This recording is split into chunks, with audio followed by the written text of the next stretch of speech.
longer being recorded. Yeah, I hit that twice too fast. Okay, it started. Hi, everybody, and welcome to the Minorities in Cybersecurity Community Call. I'm Mary Chaney, and we have a few colleagues with us today. We have a very interesting topic of discussion today that I'm really looking forward to getting to. But of course, we have to start our day with a quote, right? And basically, the leadership quote for this month and our theme for the month of October is trust, and it's without trust we don't truly collaborate. We merely coordinate or at best cooperate. It is trust that transforms a group of people into a team, and that's Stephen Covey. I'm sorry. And this is the book, leadership book of the month is Speed of Trust. Go out and get you a copy. We'll for those that are members, we'll pick up the discussion internally on the Mike Community Forums. Unfortunately, nobody ever really shows up to my monthly community calls. My leadership book of the month club calls. So we're gonna do it. Maybe everybody's not a speed reader, and I don't give you guys enough time to go through it as possible. But in any event, we'll pick up that conversation in our internal forums. Okay, so again, I'm not going to read the community call rules. For those that are new, just know that the one rule that we do have is that Chatham House rules applies. It doesn't matter if you share some of the information. It's the attribution that's a problem, and that we want to have open and candid discussions, okay? If you have any problems from an IT perspective, Chirag, who is our IT support and web developer, he's ready. IT support at minorityandcybersecurity.org or our short menscybsec.org, and you can reach him. Of course, follow us, like us, share us on LinkedIn and Twitter, Facebook. You can find it. You can find me. It's pretty easy to find me at Mike Leadership on Twitter, Mike Leadership on Facebook as well, LinkedIn as well. And of course, you can find it through my name as well. Well, hey, Vanessa. And so, again, community forums are open. So that's where we're taking our conversation about our leadership book of the month. Job board is up. If anybody has any jobs out there that they want to post, if you're really nice to me, I'll let you post them for free. And we'll try to drive people to our job board. We did have our first CIO role came up last month, but it's already filled, so hey, you don't get anything from that. Of course, membership, individual membership, student membership, nonprofit and government and professional memberships, and we also have corporate membership. Apple, of course, is our corporate member, our shining star corporate member, and hanging in there with us for 2 years now. So shout out to my folks over at Apple for maintaining the support for minorities in cybersecurity. Again, community calls are open to the public. Everybody's welcome to join. Tell your friends, tell them to join. We're good. That's normally the fourth Friday of the month. We're getting into the end of the year. We'll have one in October, but the one in November will be the first week in December, and that will be it for the year. So, and know that the calendar is, of course, posted on the website. And like I said, the book of the month is The Speed of Trust by Stephen M.R. Covey. It's a very good book, and we're gonna start this conversation, and I'm going to be an impromptu third panelist today. But one of the things I wanted to start out talking about was, as a leader, and as I try to tell you guys all the time, you can rely on your technical skills, but it's your leadership skills that's going to get you to where you want to go. And so from that perspective, I remember when I transitioned from a individual contributor to a people leader, and what that meant to me, and how I started to, and how I wanted to absorb as much information about leadership. And I came across this particular book by Stephen Covey, and it just changed my life, right? And it changed how I started to work with my teams and started to help me build that. So of course, I was talking to Vanessa, and I was also talking to Stacy about trust and what it actually means in the team. So I really want to start off with first allowing each person to introduce themselves, our speaker to introduce ourselves before we start diving into this individual topic. We could start with you, Stacy. Sure.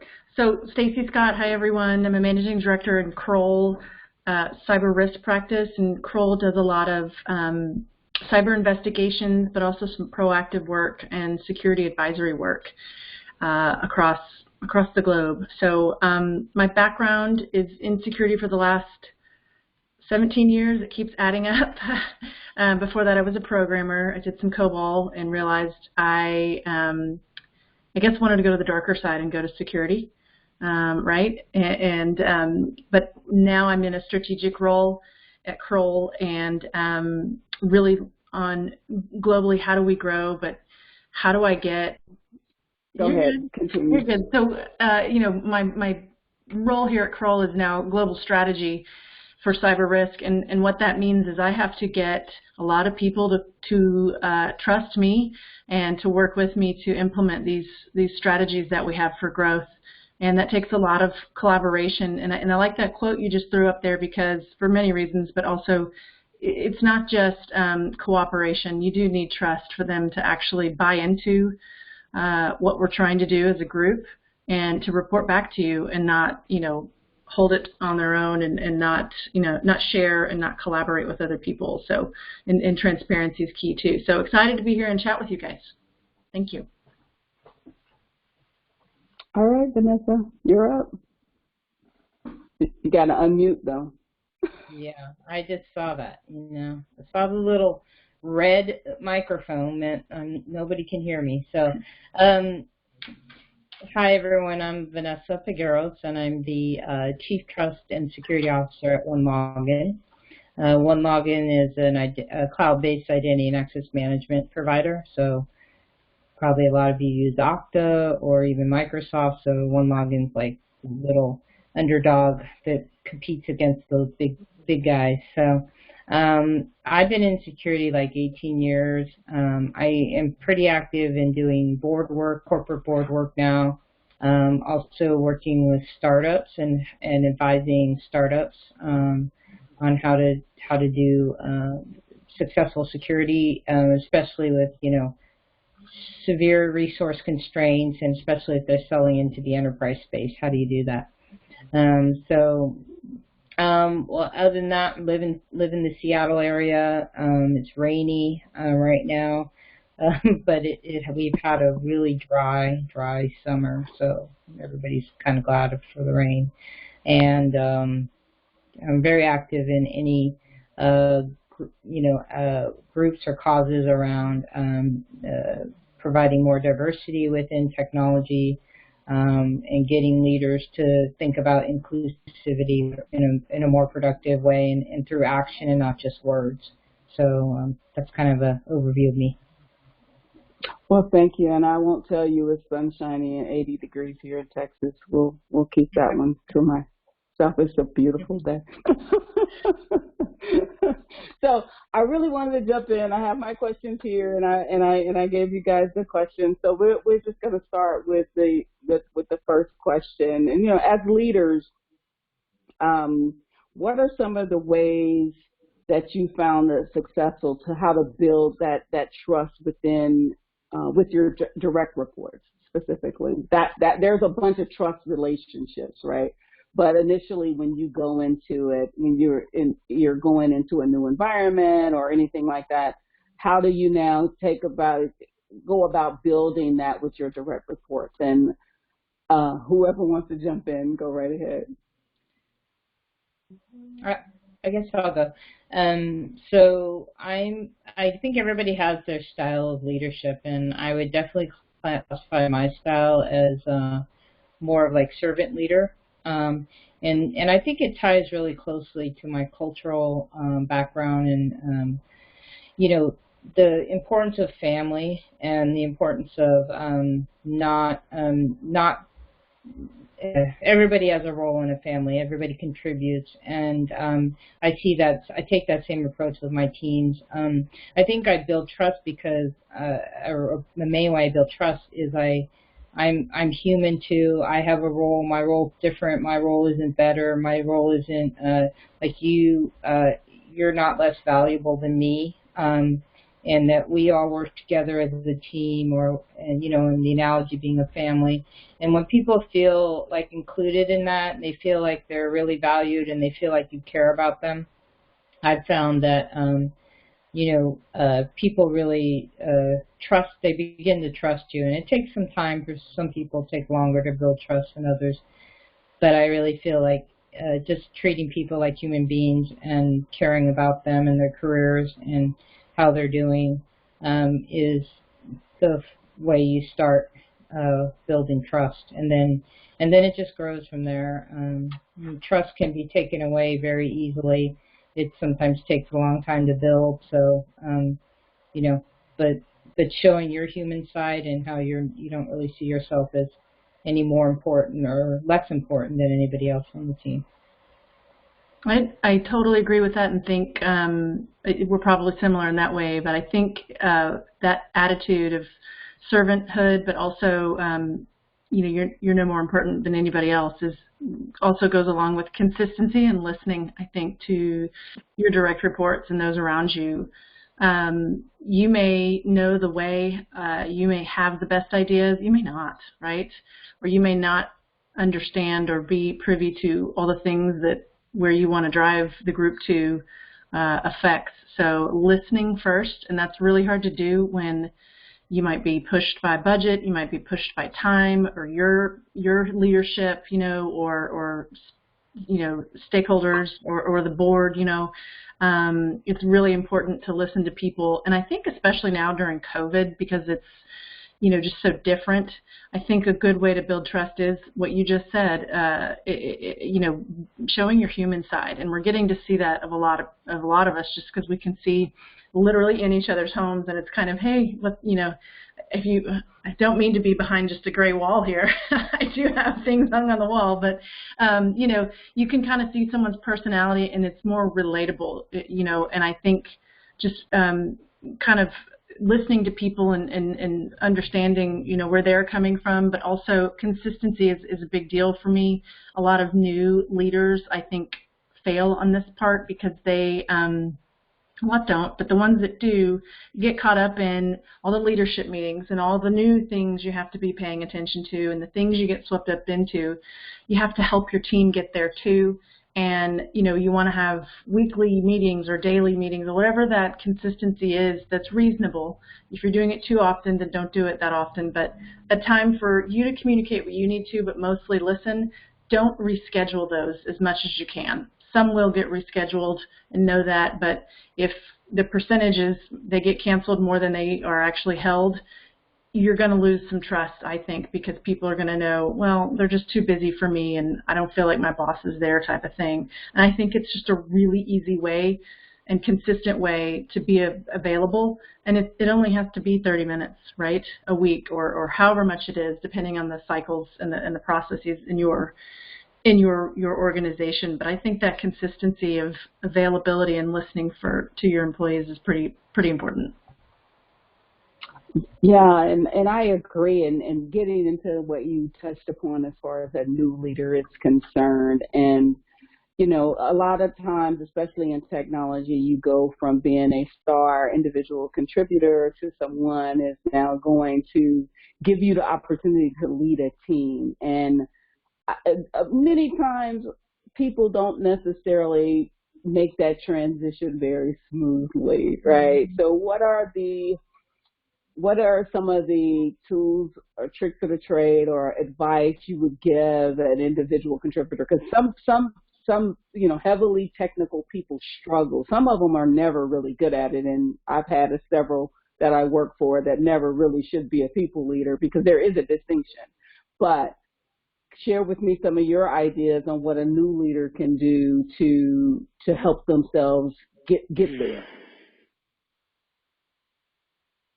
Yeah, I think it's coaching and having that mentality, understanding where everybody else is, and just because you maybe were the star, right? You were the superstar in that role. You're now leading a group of people that maybe don't do it the same way you do, and that may be okay. They may still get the job done. It's just different from how you would have done it, but that is okay, right? The end result is the same. It may not be as efficient. Maybe you can coach them up to those types of things, but also listen. There may be a reason why they're doing it that way, and maybe it ends up being more effective or something, right? But I'd also just harp on listening first, because they're going to be looking at you as the new leader that used to be their peer potentially of what's this person going to do? You know, are they going to turn into tyrant boss that's going to make me do stuff and make me work long hours? You know, you can't be everybody's friend, but you also have to just listen and say, here's what I'm trying to do. Help me do this together with you, you know, and listen, I'm going to have to get on you for not submitting expenses or some sort of your time, you know, and help me help you, because I have to now report this and we look bad as a team. I think it's that I'm here to help you and work with you and coordinate, not give you, you know, more work than you can handle and not be reasonable and listen to you, you know, and but there is a fine line between I'm your best friend and I'm your boss, right? So I think it's starting with those conversations, but also not being afraid to say, okay, this is the third time I've asked you to turn in what's going on, right? Because now we all look bad type of thing. Yeah, Mary, I was thinking earlier in my career, I was managing, I had a security team, one of the first security teams I had, not managing, but I was taking a vacation. And so there was this guy on my team he was a really smart, engineer. He did really well. And I'm like, okay, well, I'll give him the chance because he had expressed interest in, being in management. And I said, okay, I'll give him a chance to, while I'm on vacation, he'll be in charge. And so it was a complete disaster. I got calls from people like, oh my God, he's turned into a dictator. He's going crazy with his power. And I'm like, it's only wow. This guy had completely gone crazy. And so I just think about that question. I mean, I came back and we dealt with it and I gave him coaching and I'm like, but I think it's I laugh about that, but it also is, here's an individual who thought, hey, I want to be in management, but why? I mean, that's the big question I ask people. Why do you want to be in management? Mm-hmm. And I hear so many technical people who say, well, I need to because that's how I'll make more money, or I'll get a bigger title, or, all the wrong reasons to want to go into management. And not to say that people don't do that. I think that's unfortunately a problem. I think too many people go into management because that's their route to make more money or get a bigger title or whatever, which usually I think the best advice I could give people is really know why you want to go into management, because it's a completely different thing. And you're, going back on that theme, you're really there to ensure the success of your team. It's not about you, it's about them. And if you're not mature enough from an emotional intelligence standpoint, you're probably not going to be a very good manager. Maybe people do need to try that out to figure that out for themselves. So I do recommend sometimes, hey, try it out, see if you like it. You may not like it. And I've had people tell me, yeah, I don't like it. I don't want to do this. I want to go back to just working on my technical projects and having control and output of those things. But I think a lot of it is just questioning, why do you want to do it? Mm-hmm. So. Yeah. I mean, it's interesting because, you have this concept of natural leaders, and are leaders, made or are they born? And, going from, the FBI and then into corporate America, I'm one of those type of people that besides the fact that I'm an overachiever, I like to shore up any type of weaknesses that I find. And I knew when, I went into corporate and out of the FBI and I had my own team. And I knew from that moment on that I can do more by supporting them and getting them where they want to go, because it's not all on my outcomes. It's about the team. It's not about me. And there's only so much an individual person can get accomplished. That's why, you want to strive your team. And what it became is like, I was counselor, I was mentor, I wore all of these hats that I wouldn't have necessarily thought as a leader, but, finding that what motivates the individual person, right? You become like a psychologist or a psychiatrist or whatever. You're trying to motivate people to deliver for you. And everyone's different. Some people are motivated, as you pointed out, by money. Some people are motivated just by doing a good job. Some people just want to be on keyboard, and it's up to that leader to identify and give that person what they need. Because if you don't understand how to flex in and out of those types of situations, you could end up in a bad spot. And so as we're going, I want to shift gears a little bit. So we were talking about directs, but then you have the peer relationships, right? Because you have teams, especially if you are in a larger, or even a small, medium, large, you have multiple things. There's no one, especially in our business and in security, we can't get anything done by ourselves. It takes collaboration, and we have to build relationships with other teams in order to effectively get our jobs done. So you have those peer relationships. And so give me, some ideas on how one would go about, because people come in all shapes and forms and sizes. You have the power hungry, you have the meek, you have the ones that are maybe you don't trust, and you have to figure all of that out as a leader. So, how does one go about doing that? I guess we're kind of rotating who's starting, so I think you went first last time. So let's see. I think it's a general, a similar approach, except now you're extending out beyond your team. So first of all, just getting to know your peers at a personal level a little. I mean, you might not. It's not like you have to be best friends. I'm not saying that, because especially there might be some peers you just don't really trust. And I always like to listen to that intuitive part of me that is like, be careful with this person. I may be wrong, but in my career, I've been more right than I've been wrong about that. So listen to that part of you that's kind of giving you a little bit of the yellow flag. Be careful of this person, or just watch it.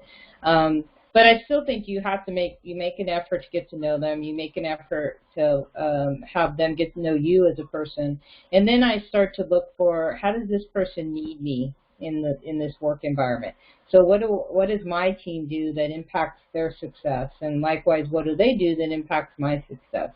So and then kind of trying to forge common ground, and even this past week I had a situation with our head of engineering, who's a peer of mine.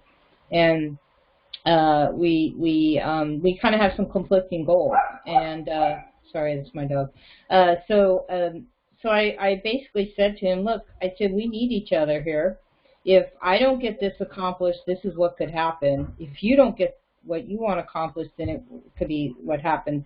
And in both cases, our boss is not going to be happy. The CEO will not be happy if either of these outcomes occur. And he laughed, and whether or not he agreed. Like I said, we're in this together. We got to figure this out. He said, okay, I get it. So it's like, kind of finding those common areas where you both are depending, and then ultimately, leading to always looking for what's the best thing for the company. Like, how do we behave that helps the company? And I know some people, it's hard to get there. It's really hard to get there because they're only really caring about themselves and their own success. And but I think if you continue to work on them, and you show that you don't have hidden agendas, that you're doing what you think is right, I think eventually that wins out. I do too. And I think the hidden agendas and consistency is a way to show that you don't have hidden agendas, with your peers. And I agree with you. Get to know them, get to know what their goals are, and what their team or group or organization does. What does that department do, and how do they do it? Is very helpful, because that helps you understand, like you said, how your team supports or is affected by whatever this group does.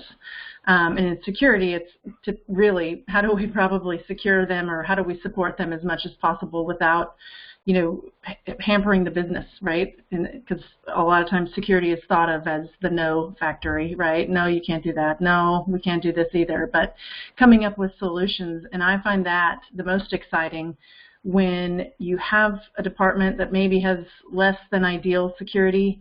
You go to the leader, your peer, and say, hey, how do we come up with a solution together that works for your business flow, but understanding the risks from a cyber perspective, and here's how I would like to do it, but tell me where that really messes up what you guys do, and let's come to a mutual decision on what we can do. And you do have to learn personalities to figure out how you come to something mutually beneficial, which is not always the case. Somebody's going to lose a little bit, right? And you might have to go somewhere for a decision, which is unfortunate, right? But trying that approach first, I think, is what's best for the company, and shows that, hey, look, I'm not power grabbing. I'm not, unless you are, I guess. No, just kidding.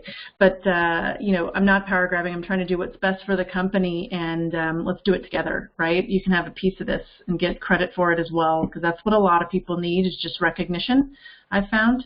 And a lot of leaders, we all have egos, but it's, hey, Mary helped me with this, Vanessa helped me with that, and we came up with a solution that worked for both of our groups, type of thing. So I always take that approach.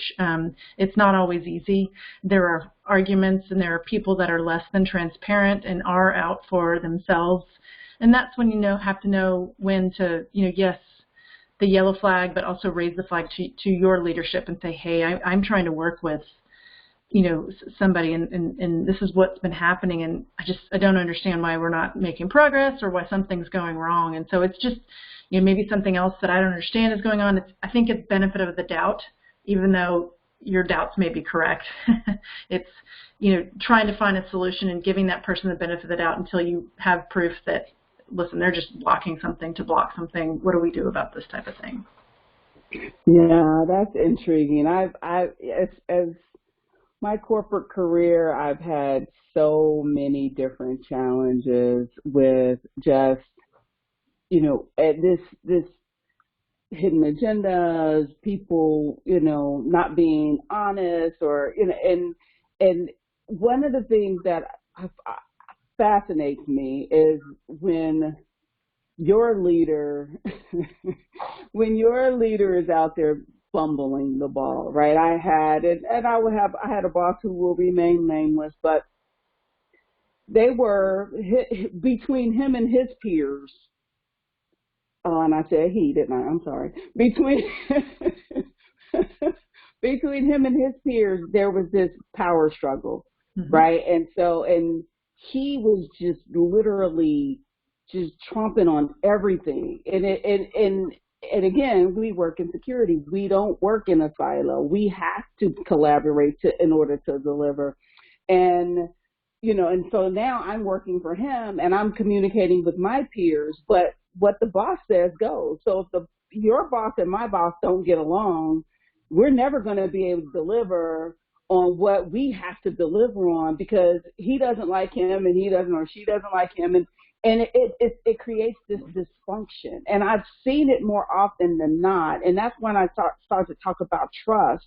I've seen this dysfunction play out in multiple occasions, whereby it's the leadership that don't get along, competing interests or whatever, and that power struggle that goes on. And, we're stuck in this situation where how do we now develop some sort of relationship that we could still deliver? Because, again, it's for the company.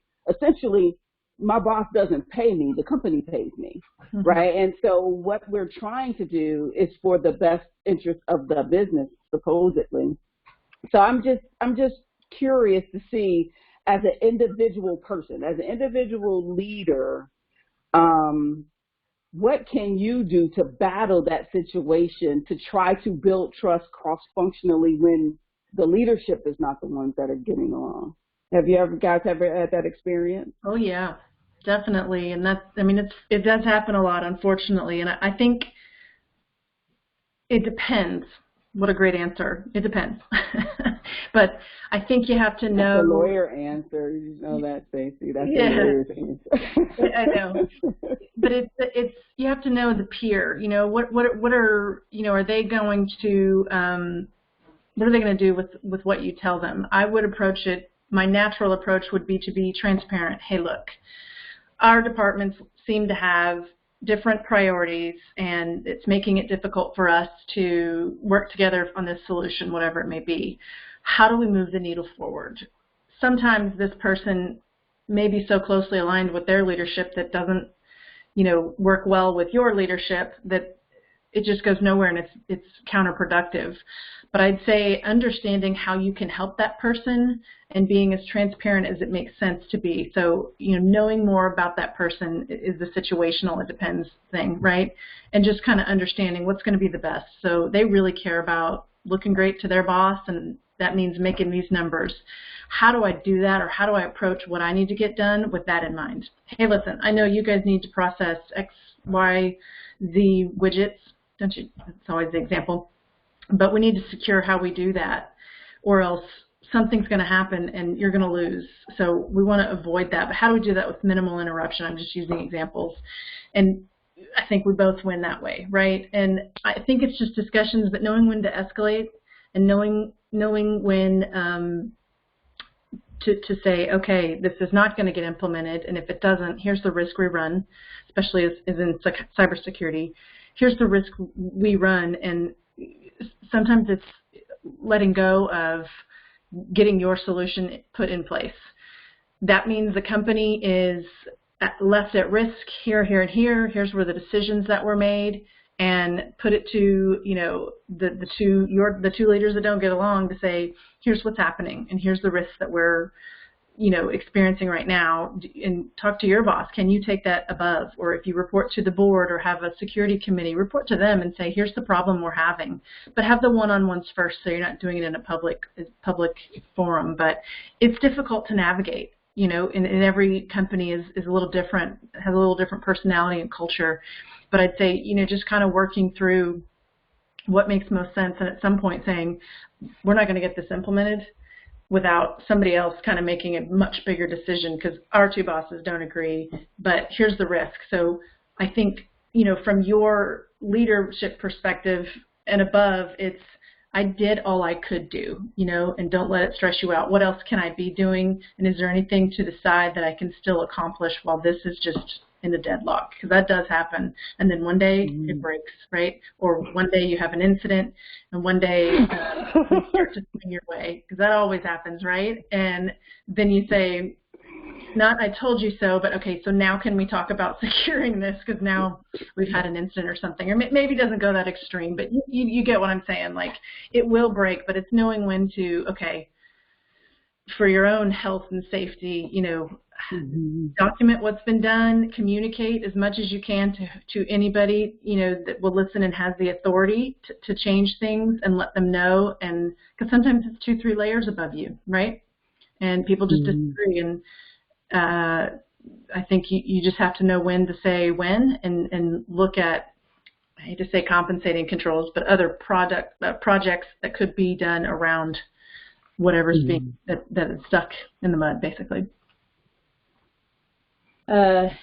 So I don't know, when you brought that scenario up, Mary, the first thing I thought was I resemble that remark, because I actually was in a situation where the CIO and I were peers, and the CIO fundamentally believed that security should report into them, and that created friction from the start that never resolved itself.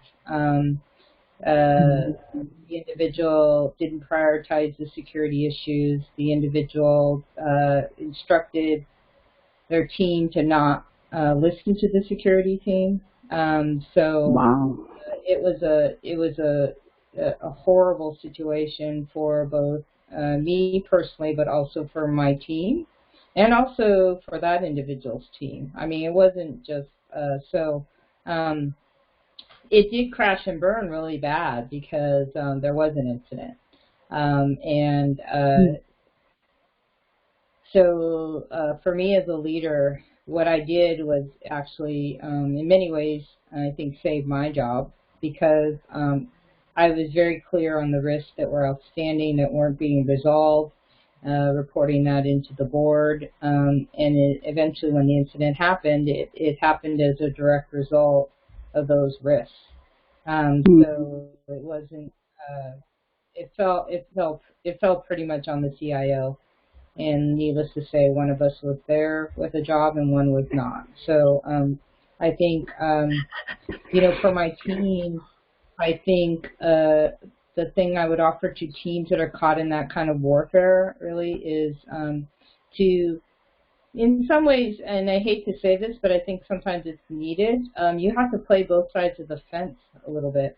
Like I get our bosses aren't agreeing, but I think really, you and I can work on this together and it's the right thing for the company, and can I get you to, can we work together and make this happen? And other than the ones who are incredibly loyal to their bosses, who basically would never collaborate, there are a lot of people who would still collaborate to do the right thing. And so I would say try and stay as neutral as possible during those kind of horrible situations, and just find the people on the other side who are willing to work with you and who are willing to try and still do some positive things. So, it's kind of, create a little distance between yourself and the war, and do the best you can. And that's about all you can do, because it's a very bad kind of situation to be in. I'd say, go ahead. I'm sorry. I'd say find an ally, like you're saying, right, that supports getting this completed. But also, when all else fails, a lot of people call a consultant, call a third party, because a lot of times they get called in when it's political or when there's just an internal disagreement. And sometimes that goes well, but it's another way to move the needle forward and another place to say, hey, this does need to be done.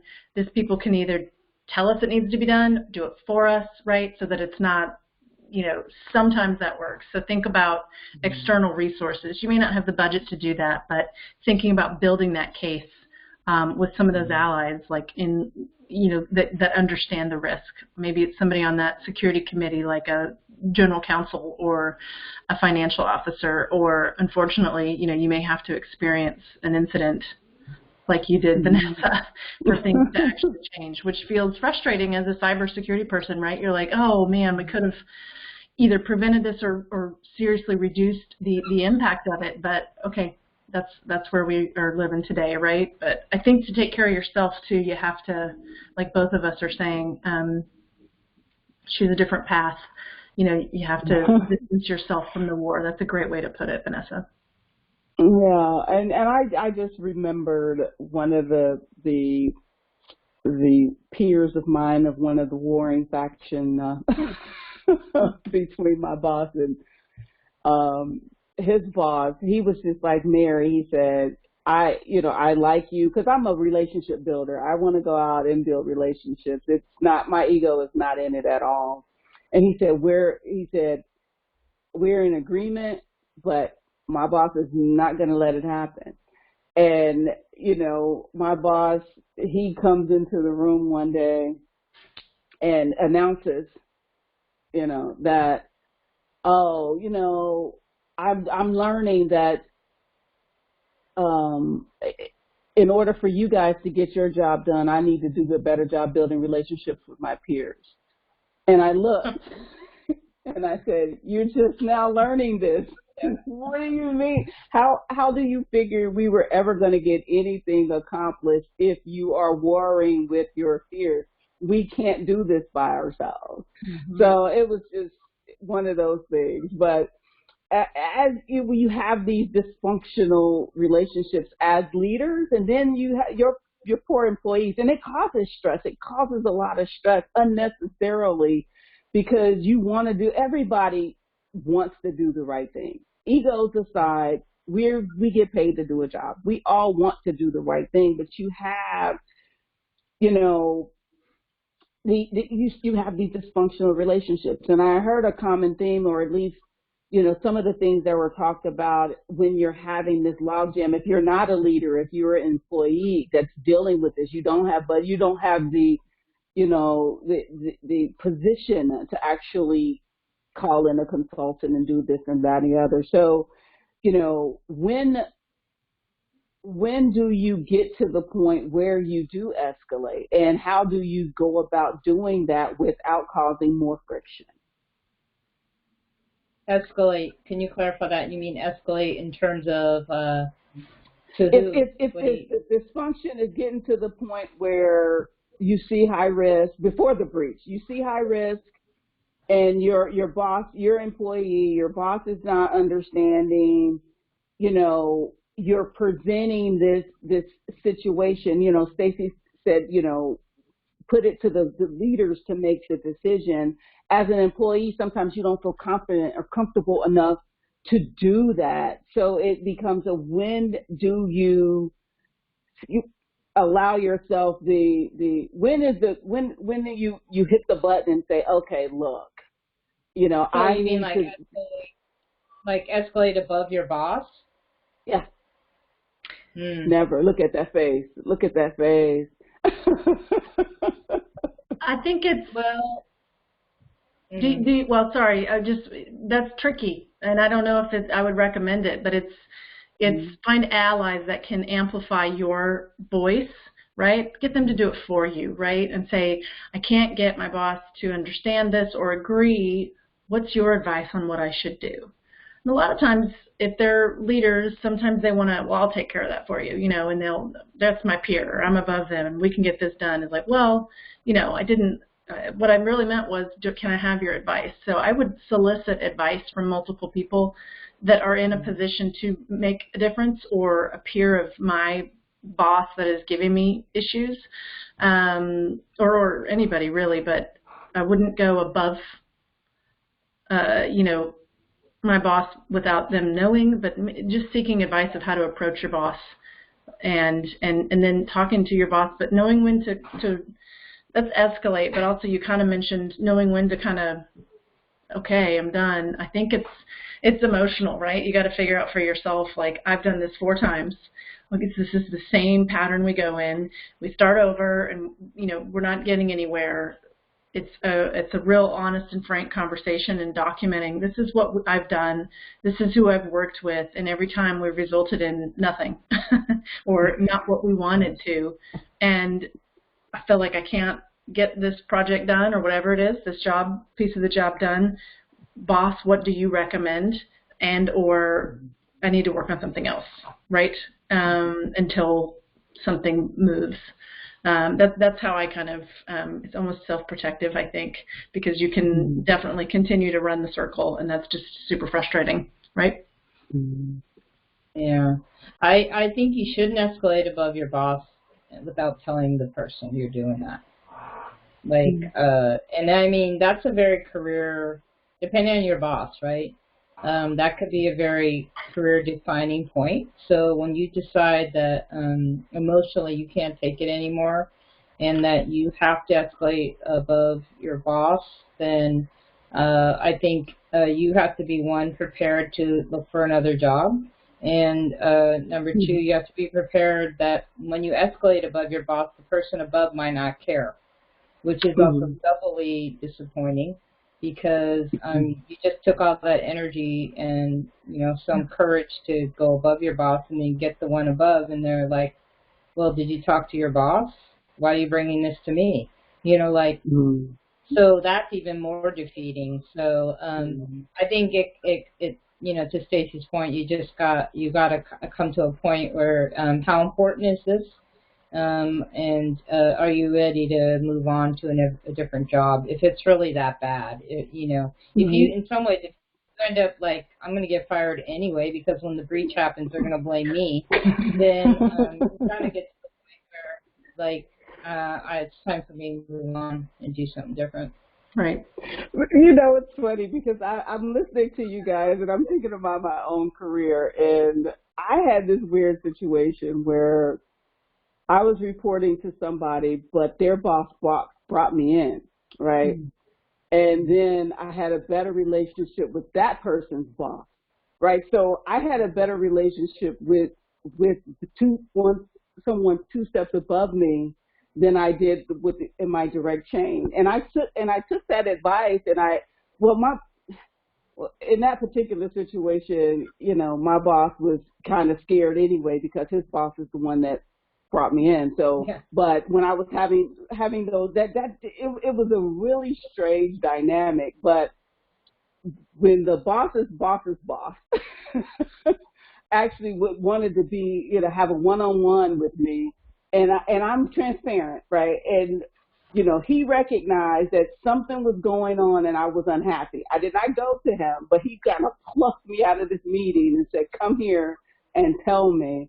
And I'm not going to lie. What I did do is I went to my boss and I said, "Hey, I have this meeting, the boss's boss, with your boss's boss, and I'm going to be transparent and candid with that person about, you know, because we had our own relationship as well. He saw that I wasn't happy and he wanted to know what was going on. And I was like, well, I'm just going to tell him." But anyway, we only have 5 minutes left. We can continue this conversation. I wanted to give the audience an opportunity to actually ask questions. This is usually a quiet group. Let me see if we could get a talkative person that has the courage to put a question out there. Anybody? Put something in the chat or something like that if you don't want to come on off the Uh-oh, somebody left the meeting. They got scared. Uh-oh. So, Mary, I heard this trick. You got to wait like 18 seconds for the introverts to actually gather up enough courage to ask the question. Is that right? Okay. Yeah, if you time 18 seconds, it's a long time. So. Yeah.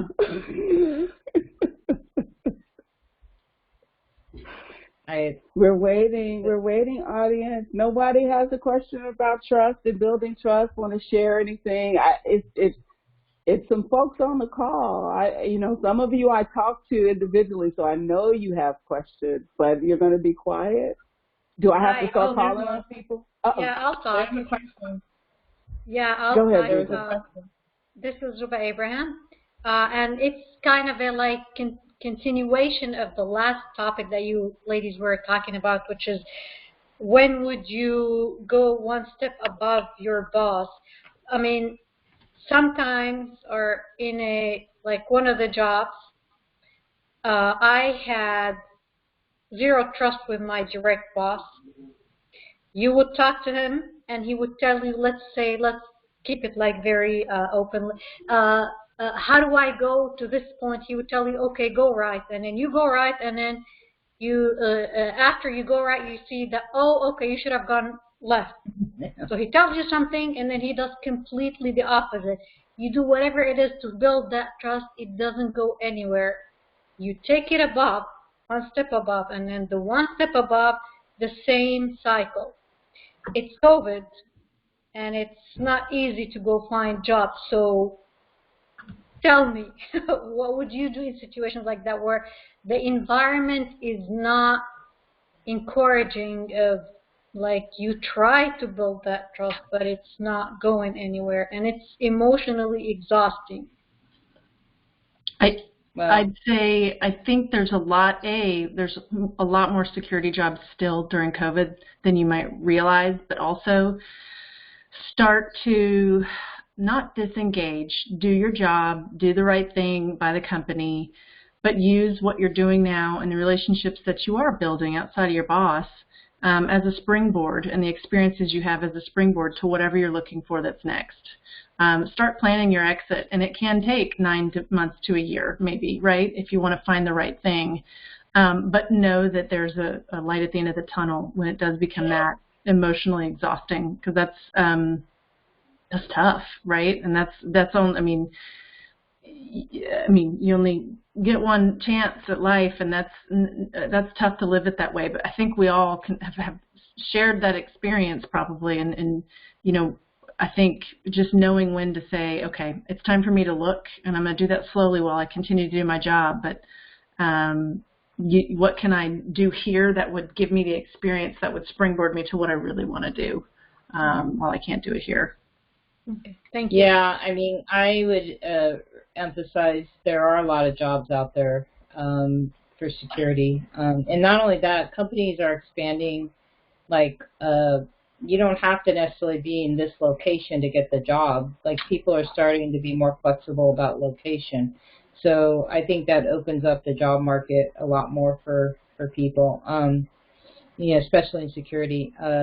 I would also say, I mean, going to Cynthia's question a little bit, like what do you do when a challenging situation has caused it to, when I had many times when a challenging situation caused me to decide to leave a job. I mean, I've worked with 11 different companies in my career. And I think as a woman of color, you have so much energy. You only have so much energy. And you have to, like, there are a lot, it's tough. There are a lot of, I call de-energizing forces that work on you. And, like, you need to take control of your own career. And, I mean, just throw this whole concept of loyalty out the window. Like, you need to work for a company and a boss that cares about you and cares about, and sees that potential and value in you. And, like, don't waste your time working for a company that doesn't. And I think also I think sometimes we tell ourselves the story that it's too hard, or I'm not good enough, I don't have enough experience. It's, you know what?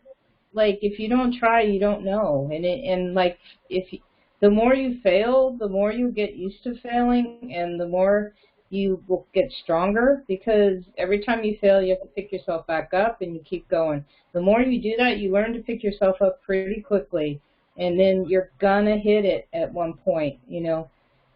It's just a matter of building that resilience in yourself and not putting up with these crappy work environments that don't treat you right, and just taking back some of your own power and knowing you're valuable, and move on to somebody who does see your value. I'd say, somebody said this to me once, Vanessa. They said, work somewhere where your talents are celebrated and not tolerated. And I don't know why, but that hit me in the core, and I thought, ooh, and that's when I decided, yep, this is enough. I've had enough. It's personal. When you've had too much emotional, you're thinking about it at night, and it's not just a one-time deal, and it's weeks and months of you having the same issues. Might be time to start looking, right? I mean, your own limits, but go where your talents are celebrated, not just tolerated. And I thought, and that's hard to find, especially, as minorities. It's difficult when you're not in the majority. I think we have we have another question. I really wanted to comment on that real quick, as far as when it's time to go. And it's a personal decision. I think that I've left all three companies. I currently work for another company. I went back into corporate, but previously I left the three companies that I work for cultural issues, right? As a woman of color, there's only so much energy that you do have to fight these battles. And fighting these battles can be very difficult, and some of those battles are just simply because you're a woman and a minority. So the culture itself is important, and shopping for that right culture is very, very, very important. It's hands down the right boss and the right culture. Because even if you have the right boss, a bad culture can be great. But if you have a bad boss, it doesn't matter how great the company is. You got to go. And I know we're over, but we want to get to this last question. What tips would you share with someone who is early in their career and starting out around this topic, around trust? Give it your all. Give it your all, 100%, as much as you can. You haven't fallen yet, so don't get afraid. Just go out there and try. And I would like to caveat, I don't think there's any failures. I think there's learning opportunities. Every time something happens, you learn from it and you build that resiliency. And I'll stop there. Yeah, I just say don't be afraid to ask questions. More than not, people with more experience than you in the room don't know either. It is okay to ask a question, and don't feel like you're going to look stupid, or don't be afraid of that, because people just don't know, right? And I would, I remember thinking, had I done that earlier in my career, I might have just done things a little differently. I don't regret it, because we learn how we learn, but starting out, ask questions, be inquisitive, and I think, you know, that's a fantastic way to learn and understand, you know, and how to build trust, because then you're asking people for their expertise, and people tend to like that, don't they?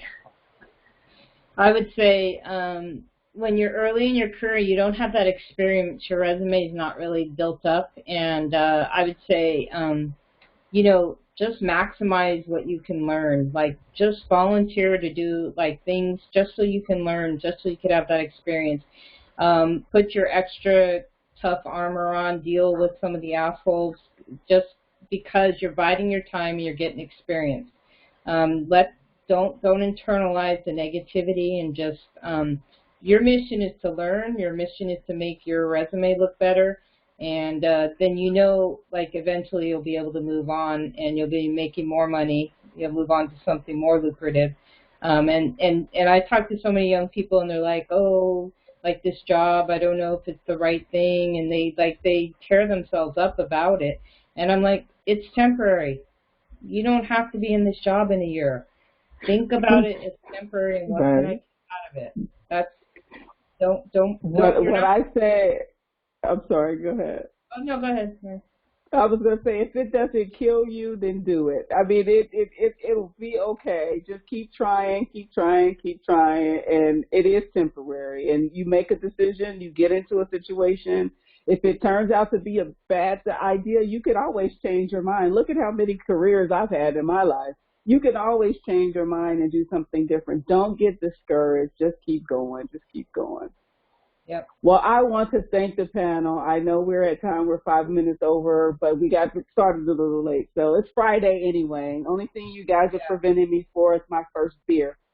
But all that to be said, thank you guys. Thank you, Vanessa. Thank you, Stacy, for joining. I thank you so much for this great panel. Hopefully our audience got some good tips and tricks out of this, and you found this very entertaining, and I found you guys to be wonderful speakers and giving great advice. So thank you guys for joining. I'll be on the lookout for next month's call, and we'll go from there.